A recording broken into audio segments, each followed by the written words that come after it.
అమ్మా నాన్న అనాథల పుణ్యక్షేత్రం.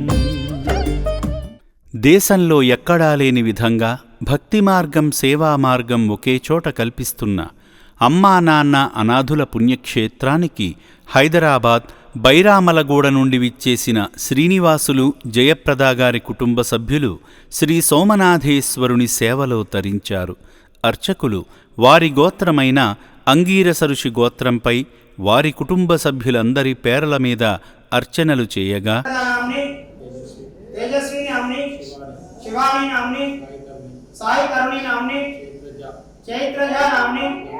గంగాధర్ నామదేశ్య ఆస్మాకం సహ కుటుంబానాం ఓం జగద్రక్షకాయ నమః ఓం రాఘవాయ నమః ఓం జగన్యాయ నమః ఓం జ్యోతిర్మయాయ నమః ఓం మహేశ్వరాయ నమః ఓం జంభవే నమః శ్రీ గౌనాజోలింగే. ప్రధాన శివలింగానికి పుష్పార్చన చేసి పంచలోహ శివలింగానికి అభిషేకం చేశారు.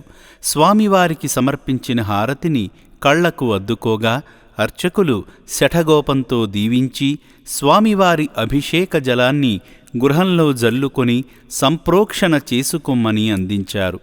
అనంతరం వారి రెండో కుమార్తె శివానీ గారికి ఉద్యోగం వచ్చిన సందర్భంగా పుణ్యక్షేత్రంలో ఉన్నటువంటి మధ్యస్థంతులైనటువంటి 600 మంది అనాథలకు అభాగ్యులకు ఈ రోజు అనగా శ్రీ శోభకృత నామ సంవత్సరము మార్గశిర మాసము శుభతిథి శుభ నక్షత్రము 1/1/2024 హైదరాబాద్ నివాసులు అంగిరస ఋషి గోత్రోద్భవశిలో శివానీ గారికి జాబు వచ్చిన సందర్భముగా ఈ యొక్క అనాథలకు అభాగ్యులకు అన్నదాన కార్యక్రమాన్ని జరిపిస్తున్నవారు ఈ రక్షణాలయంలో జీవిస్తున్న అనాథులకు అన్నదానం చేసి మానవత్వాన్ని చాటుకున్నారు.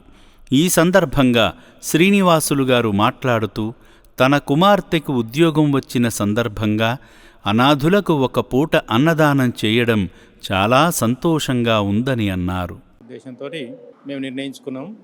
అదేవిధంగా మాకు గట్టు శంకర్ గారు పరిచయం ఉంటే ఇక్కడ అమ్మ నాన్న అనాథల పుణ్యక్షేత్రాన్ని నడిపిస్తున్నానని తెలుసు. ఆ సందర్భంగా నేను ఈ అనాథలకు ఒకరోజు అన్నదాన కార్యక్రమం చేద్దామని ఒకసారి ఫోన్ చేశా శంకర్ గారికి.